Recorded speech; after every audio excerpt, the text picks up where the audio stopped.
एक बार फिर से आज आप लोगों की फेवरेट फिजिक्स की क्लास में आप लोगों का लक्ष्य जो आपने निर्धारित किया है वहाँ तक पहुँचाने के लिए हमारी कोशिश आपके लिए है। आपको करना सिर्फ इतना ही है कि जितनी बातें हमारे द्वारा बतलाई जाती हैं उनको पूरी ईमानदारी से करें। अगर आप ऐसा करते हैं तो निश्चित रूप में आपका जो लक्ष्य है, आपका जो गोल है, वहां तक आप जरूर पहुंचेंगे, उससे आगे भी जा सकते हैं। ठीक है, लेकिन अगर आपने अपने कार्य में ईमानदारी नहीं बरती तो फिर वहां तक पहुंचने में कुछ ना कुछ संदेह जरूर बनेगा। इसलिए आलस्य को पूरी तरह से त्याग दें और तैयारी में बिल्कुल लगातार जुट जाएं।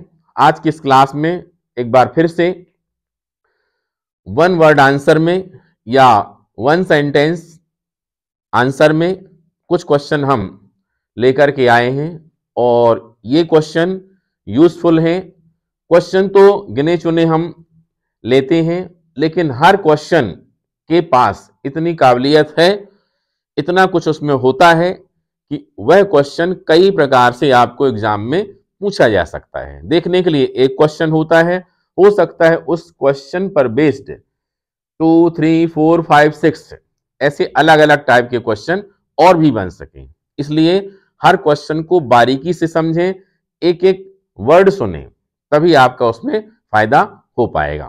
तो चलिए शुरू करते हैं।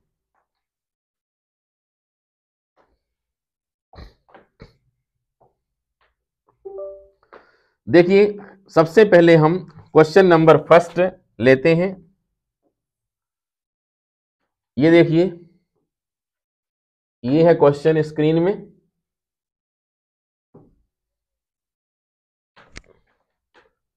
थोड़ा ये देखिए, write the name of the physical quantity whose SI unit in joule per coulomb, is it a scalar or vector. यह क्वेश्चन किसी न किसी रूप में आपने पहले भी पढ़ा होगा।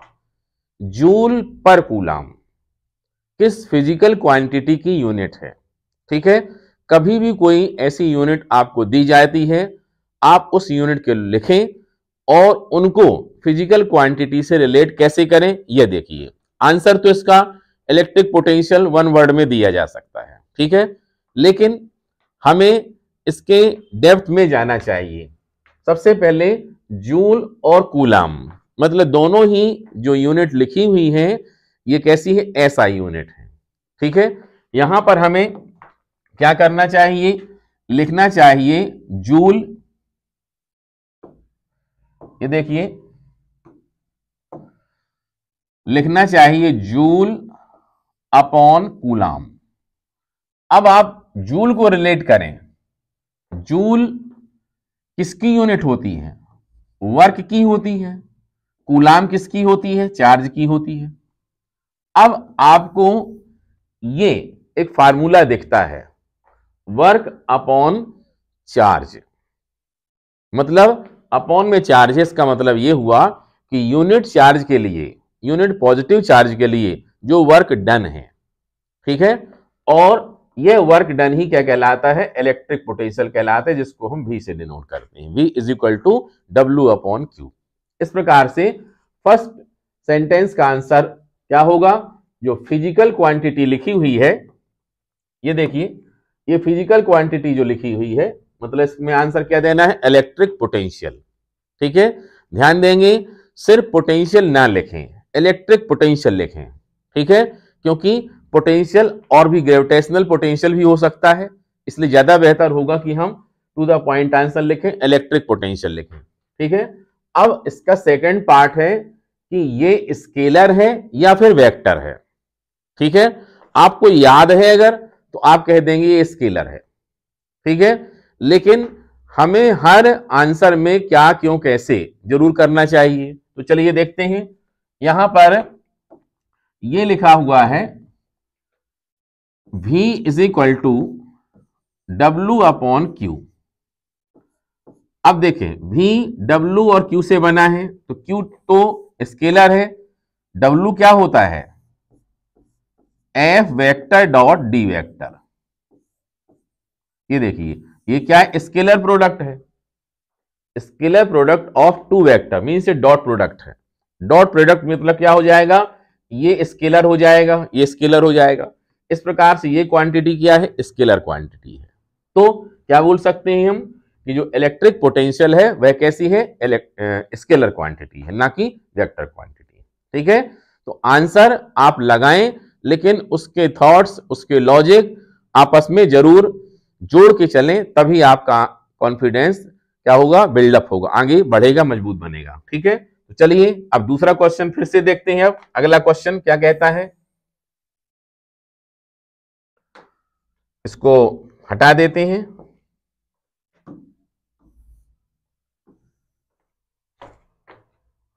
नेक्स्ट क्वेश्चन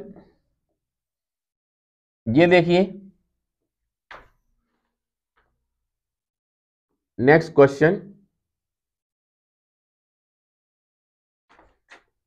पढ़ेंगे। On going in direction of electric line of force, electric potential decreases और increases. Electric line of force जिस तरफ जा रही है उसके साथ आपको चलना है और बताना है कि इलेक्ट्रिक पोटेंशियल इंक्रीज होगा या डिक्रीज होगा। तो सबसे पहले आपको यह पता होना चाहिए कि इलेक्ट्रिक लाइन ऑफ फोर्स निकलती कहां से है और जाती कहां पर है। ठीक है, तो चलिए इसके लिए देखते हैं। ये देखिए, आपको पता होना चाहिए कि electric line of force plus charge से निकलती है, प्लस चार्ज से निकल के दूर जाती हैं और माइनस चार्ज में समा जाती है। ठीक है, तो यहां पर अगर हम लाइन ऑफ फोर्स ड्रॉ करते हैं, देखिए यहां से लाइन ऑफ फोर्स ऐसे जाएगी। अब हमको इस क्वेश्चन के हिसाब से क्या करना है, जिस तरफ लाइन ऑफ फोर्स जा रही है वहां आपको जाना है और जाने बताना है कि जब आप इस चार्ज से दूर जाएंगे, मतलब की पॉइंट कौन सा हुआ, की पॉइंट ये हुआ कि लाइन ऑफ फोर्स प्लस से दूर जाती हैं या प्लस के तरफ आती हैं। अगर इसमें आपकी गलती हो गई तो आंसर फिर गलत हो जाएगा। आपको दिमाग में रखना चाहिए कि लाइन ऑफ फोर्स हमेशा क्या है, ये देखिए ये प्लस और ये मान लो माइनस, तो ऐसे होंगी, ये प्लस से माइनस की तरफ। ठीक है, ये देखिए यहां से ऐसा प्लस से निकलेंगी, माइनस में चली जाएंगी। तो हमको यहां पर क्या समझना है कि प्लस चार्ज से हमें दूर जाना है। दूर जाएंगे तो इलेक्ट्रिक पोटेंशियल क्या होगा, बढ़ेगा कि घटेगा, मतलब इंक्रीज होगा कि डिक्रीज होगा। ठीक है, तो चार्ज से जब हम दूर जाते हैं तो इलेक्ट्रिक पोटेंशियल क्या होता है, डिक्रीज होता है। ठीक है, अगर आपको लगे कि ये हम याद कर रहे हैं तो उसके बदले फार्मूला ढूंढ लें। कैसा फार्मूला ढूंढ लें, इलेक्ट्रिक पोटेंशियल का एक ऐसा फार्मूला जिसमें डिस्टेंस की टर्म जरूर हो, चार्ज की टर्म जरूर हो। चलो आपने पढ़ा होगा, पॉइंट चार्ज Q के कारण किसी पॉइंट पर या डिस्टेंस R पर इलेक्ट्रिक पोटेंशियल फार्मूला कितना होता है, ये होता है V is equal to 1/4 pi epsilon naught K और Q/R। ये देखिए हम सब हटा दें तो V प्रोपोर्शनेट 1/R। इसका मतलब क्या हुआ कि डिस्टेंस अगर इंक्रीज की जाएगी तो इलेक्ट्रिक पोटेंशियल डिक्रीज होगा, मतलब ज्यों ज्यों हम इससे दूर जाएंगे तो इलेक्ट्रिक पोटेंशियल क्या होता चला जाएगा, डिक्रीज होता चला जाएगा। समझ रहे हैं, अगर हम दूर से पास में आएंगे, मतलब यहां पर अगर क्या होता, नेगेटिव चार्ज हो, ठीक है, तो फिर इलेक्ट्रिक लाइन ऑफ फोर्स कहां आएंगी, उसमें समाएंगी। समझ रहे हैं बात को। तो कुल मिलाकर के अपने इस क्वेश्चन में क्या है कि इलेक्ट्रिक लाइन ऑफ जो फोर्स हैं उनके साथ साथ में आपको जाना है और बताना है कि इलेक्ट्रिक पोटेंशियल क्या होगा, डिक्रीज होगा कि इंक्रीज होगा। तो प्लस चार्ज से जब हम देखते हैं लाइन ऑफ फोर्स बाहर जाती हैं, दूर जाती हैं, और ऐसी स्थिति में डिस्टेंस R की वैल्यू क्या होती है, इंक्रीज होती है। इसलिए इलेक्ट्रिक पोटेंशियल क्या होगा, डिक्रीज होगा। ठीक है, और यहीं से कॉन्सेप्ट इसका भी बनता है, ये देखिए E is equal to minus dV upon dr। देख रहे हैं, मतलब जो यूनिट डिस्टेंस पर इलेक्ट्रिक पोटेंशियल डिक्रीज होता है, कम होता है, तो वह क्या कहलाती है, उस पॉइंट पर इंटेंसिटी ऑफ इलेक्ट्रिक फील्ड कहलाती है। इस पॉइंट को भी आपको याद रखना चाहिए। ऐसा करके भी कहीं ना कहीं किसी न किसी रूप में इस क्वेश्चन को पूछा जा सकता है। चलिए नेक्स्ट क्वेश्चन की तरफ चलते हैं हम।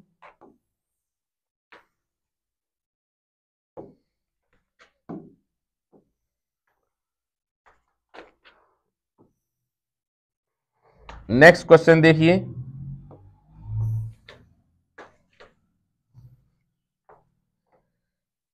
नेक्स्ट क्वेश्चन है, ये देखिए,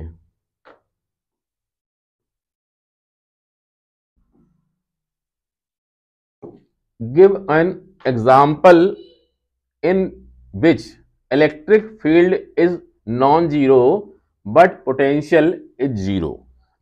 ये आपने पहले भी पढ़ा है शायद, गेस करिए क्या होना चाहिए।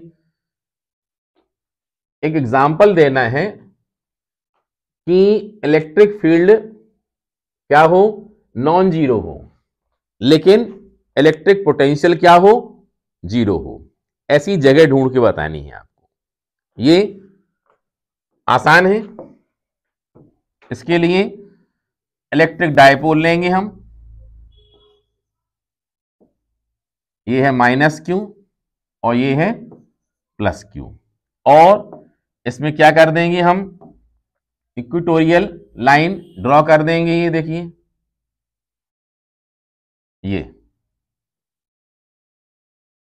ये लाइन ड्रॉ कर दी हमने, मतलब ये पॉइंट क्या होगा, मिड पॉइंट होगा। बस इस पूरी की पूरी लाइन में नॉन एक्सियल पोजीशन में हर पॉइंट पर इलेक्ट्रिक पोटेंशियल क्या हो जाएगा, जीरो हो जाएगा। जबकि यहां पर लाइन ऑफ फोर्स ऐसे जाती है, इस वजह से line intensity of electric field क्या होगी, does not equal to zero. ये पहले भी देख चुके हैं, इसलिए ज्यादा टाइम इसको नहीं दे रहे हैं। ठीक है, तो आंसर क्या होगा कि नॉन एक्सियल पोजीशन में या इक्वेटोरियल लाइन जो होती है इलेक्ट्रिक डायपोल की, उस पॉइंट के ईच पॉइंट पर, उस लाइन के ईच पॉइंट में क्या होगा, इलेक्ट्रिक पोटेंशियल तो जीरो होगा, लेकिन intensity of electric field zero नहीं होगी। ठीक है, चलिए नेक्स्ट क्वेश्चन देखते हैं। ये देखिए, इसको हटा दें पहले।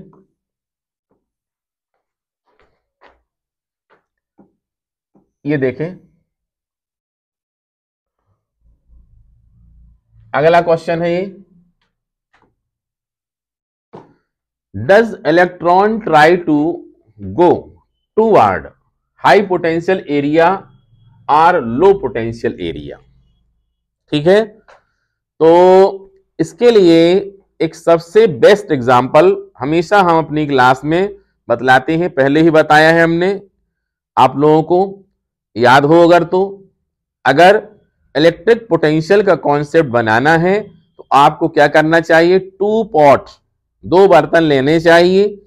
एक बर्तन में क्या है, वाटर लेवल हाई है और दूसरे में वाटर लेवल लो है, और दोनों के बॉटम को पाइप से ज्वाइन कर दिया गया है। अब आपको बताना है कि वाटर का फ्लो कहां से कहां होगा। आंसर होगा हाई लेवल से लो लेवल में होगा। ठीक है, तो अब इसमें क्या करें, हम वाटर को रिप्लेस कर दें पॉजिटिव चार्ज से और पॉट को रिप्लेस कर दें कंडक्टर से। इसका मतलब क्या हुआ कि किसी भी कंडक्टर में हम पॉजिटिव चार्ज फिल करते हैं जिसमें लेवल ज्यादा है, इसका मतलब उसको बोला जाएगा फिजिक्स की लैंग्वेज में उसका पोटेंशियल ज्यादा है। चार्ज का लेवल ज्यादा होने का मतलब क्या हुआ, उसका पोटेंशियल ज्यादा है। ठीक है, और जिसका लेवल कम है मतलब क्या हुआ, उसका पोटेंशियल लो है। तो इसका मतलब क्या हुआ, अगर हम टू कंडक्टर को किसी वायर से कनेक्ट करेंगे तो पॉजिटिव चार्ज हाई पोटेंशियल से लो पोटेंशियल में फ्लो होते हैं, लेकिन याद रखना है ये पॉजिटिव चार्ज के लिए है। ठीक है, जबकि हम जानते हैं इलेक्ट्रॉन्स क्या होते हैं, नेगेटिव होते हैं। इसका मतलब हुआ जो पॉजिटिव चार्ज के लिए कॉन्सेप्ट चलता है उसका जस्ट अपोजिट करके हमें लेना चाहिए। इस प्रकार से अगर हमें यह पता है कि हाई पोटेंशियल से लो पोटेंशियल की तरफ कोई प्लस क्यू चार्ज जाएंगे, पॉजिटिव चार्ज फ्लो होंगे, इसी को हम बोलते हैं इलेक्ट्रिक करंट फ्लो हो रहा है। मतलब हाई पोटेंशियल से लो पोटेंशियल की तरफ इलेक्ट्रिक करंट फ्लो होता है। ठीक है, ये देखिए हाई पोटेंशियल से, ये देखिए इसमें ये क्या है, हाई पोटेंशियल, और ये क्या है, लो पोटेंशियल। अब इसमें क्या होगा, चार्ज फ्लो होंगे, पॉजिटिव चार्ज, लेकिन और पॉजिटिव चार्ज फ्लो होने का मतलब होता है करंट फ्लो होना। ठीक है, और इलेक्ट्रॉन्स कैसे होते हैं, नेगेटिव होते हैं। इसलिए अगर इलेक्ट्रॉन नेगेटिव हैं तो निश्चित रूप में फिर क्या होगा, ये इलेक्ट्रॉन उसके जस्ट अपोजिट मतलब इस तरफ जाएंगे। इसका मतलब क्या हुआ, electron low potential to high potential में ट्रेवल करते हैं। इलेक्ट्रॉन लो पोटेंशियल से मतलब निम्न विभव से उच्च विभव की ओर इलेक्ट्रॉन गति करते हैं। यह इस रूप में भी हो सकता है। इलेक्ट्रिक करंट फ्लो कहां से कहां होता है, बोले हाई पोटेंशियल से लो पोटेंशियल में होता है इलेक्ट्रिक करंट। करंट का फ्लो होने का मतलब क्या होता है, करंट के फ्लो होने का मतलब होता है I is equal to Q upon T पर सेकेंड। जो फ्लो होने वाले चार्जेज हैं, ठीक है, वो क्या है, इलेक्ट्रिक करंट। यहां चार्ज का मतलब क्या है, प्लस चार्ज से है। ठीक है, इसलिए हाई पोटेंशियल से लो पोटेंशियल की तरफ करंट फ्लो होता है। लेकिन अगर इलेक्ट्रॉन की बात होगी तो इलेक्ट्रॉन नेगेटिव होता है। जिस तरफ करंट फ्लो होता है उसके जस्ट अपोजिट कौन होते हैं, इलेक्ट्रॉन फ्लो होते हैं। इसमें जो इलेक्ट्रॉन्स फ्लो होते हैं, ये इलेक्ट्रॉन आपने पढ़ा होगा ड्रिफ्ट वेलोसिटी वाला कॉन्सेप्ट, अनुगमन वेग। अगर हम क्या करते हैं, किसी भी कंडक्टर को इलेक्ट्रिक फील्ड में रखते हैं, ठीक है, मतलब high potential to low potential, तो इलेक्ट्रॉन हाई पोटेंशियल की तरफ ड्रैग होते हैं, उस तरफ खिंचते हैं। ठीक है, याद रखेंगे, डाउट तो नहीं है। एक बार समरी के रूप में शॉर्ट में फिर से रिपीट कर देते हैं। पॉजिटिव चार्ज हाई पोटेंशियल से लो पोटेंशियल की ओर ट्रेवल करते हैं, फ्लो होते हैं। इसी बात को पॉजिटिव चार्ज ना बोल क्या बोल सकते हैं, electric current high potential to low potential की ओर फ्लो होता है। इलेक्ट्रिक करंट हाई से लो, हाई से लो, हाई से लो। ठीक है, इलेक्ट्रिक करंट कहां से, हाई से लो, पॉजिटिव चार्ज हाई से लो। इलेक्ट्रॉन कैसा हो गया, उल्टा हो गया, तो इलेक्ट्रॉन क्या होगा, लो से हाई, लो से हाई। याद रहेगा, इलेक्ट्रॉन क्या होंगे, लो से हाई की तरफ फ्लो होंगे। ये अच्छे से याद रखेंगे, कंफ्यूज नहीं होंगे। ठीक है, चलिए नेक्स्ट क्वेश्चन में चलते हैं। इसको हटा देते हैं।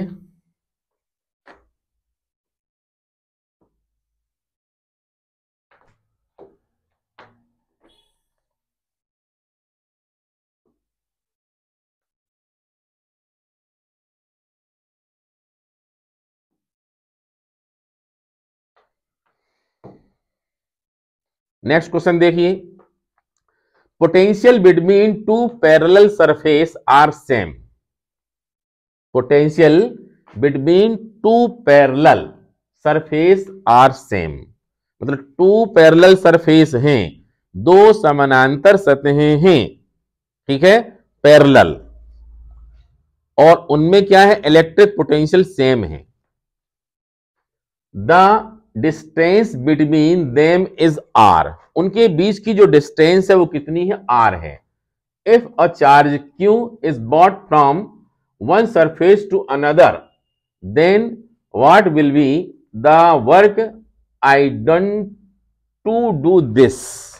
मतलब क्या हुआ, मतलब ये हुआ कि टू पैरेलल सरफेस हैं, दोनों में पोटेंशियल सेम है, और उन पैरेलल सरफेस के बीच की जो डिस्टेंस है वो आर है। कितनी है, आर। ध्यान दो सभी लोग अच्छे से, टू पैरेलल सरफेस हैं और उन दोनों ही सरफेस के बीच की डिस्टेंस कितनी है, r है, और दोनों ही सरफेस में इलेक्ट्रिक पोटेंशियल सेम है।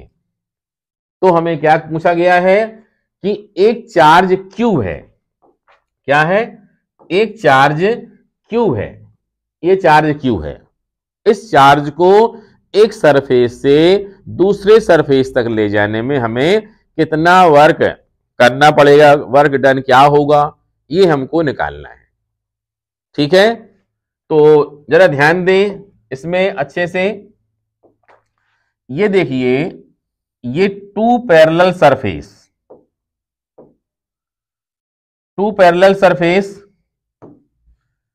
एक पैरेलल सरफेस ये हो गया और दूसरा पैरेलल सरफेस ये हो गया। ठीक है, और इनके बीच की जो डिस्टेंस है वो डिस्टेंस है r। जितना पोटेंशियल इसमें है उतना ही पोटेंशियल इसमें है। इसका मतलब क्या हुआ, ये दोनों के दोनों सरफेस इक्वी पोटेंशियल सरफेस हैं। याद करिए जरा, अपने माइंड पर जोर डालिए। इक्वी पोटेंशियल सरफेस, हिंदी वालों के लिए समविभव पृष्ठ। इक्वी पोटेंशियल सरफेस मतलब एक ऐसा सरफेस जिसके हर पॉइंट में, ईच पॉइंट में क्या हो, इलेक्ट्रिक पोटेंशियल सेम होता है, उसे हम क्या बोलते हैं, इक्वी पोटेंशियल सरफेस। वैसे तो इसका कॉन्सेप्ट हमारे दिमाग में बनता कि एक सरफेस है और उस सरफेस में हर पॉइंट में इलेक्ट्रिक पोटेंशियल सेम है, तो क्या हो जाएगा, इक्वी पोटेंशियल हो जाएगा। लेकिन इस क्वेश्चन में इनने दो सरफेस दे दिए हैं, लेकिन सरफेस भले ही दोनों दे दिए, लेकिन क्या लिख दिया है कि potential between two parallel surface are same. ये देखिए क्या लिखा हुआ है, सेम, उनमें पोटेंशियल सेम है।